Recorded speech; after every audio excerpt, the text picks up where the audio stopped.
Today is a positive day for our government and all Manitobans. Premier Heather Stefanson delivering her first throne speech Tuesday, promising to create a better healthcare system, address the surgical backlog, and work towards advancing reconciliation with Indigenous peoples.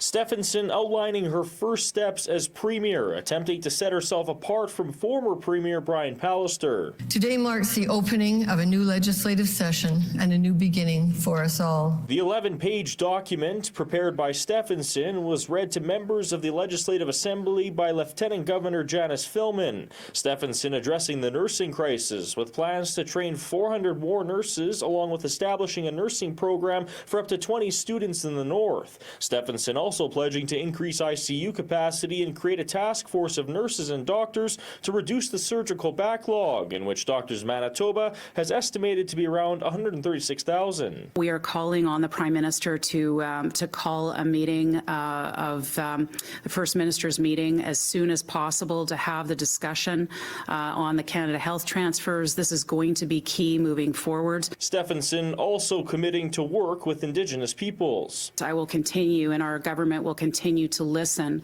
to each of them to see how we can work through this together, and we're certainly committed to that on a pathway of reconciliation. Today's speech also including plans to implement a renewed senior strategy, improve access to mental health and addiction services, reduce homelessness, and improve overall education. Liberal leader Dougal Lamont was looking for more substance from the newly elected Premier. I think that's maybe the first ever throne speech that could have been an email.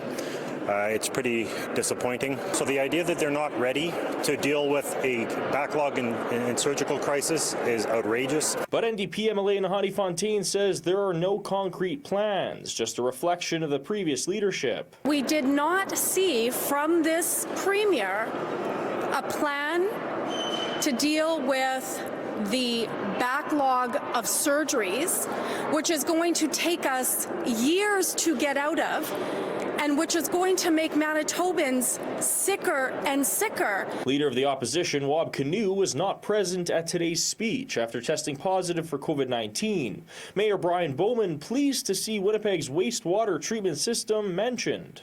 Every day that we wait, obviously, does compromise our ability to support growth and development in Winnipeg and the capital region, and so that's why the fact that it's in a speech from the throne is a very positive signal. I think Manitobans are ready to be engaged, and we're ready to be engaged with them. In Winnipeg, Alex Karpa, City News.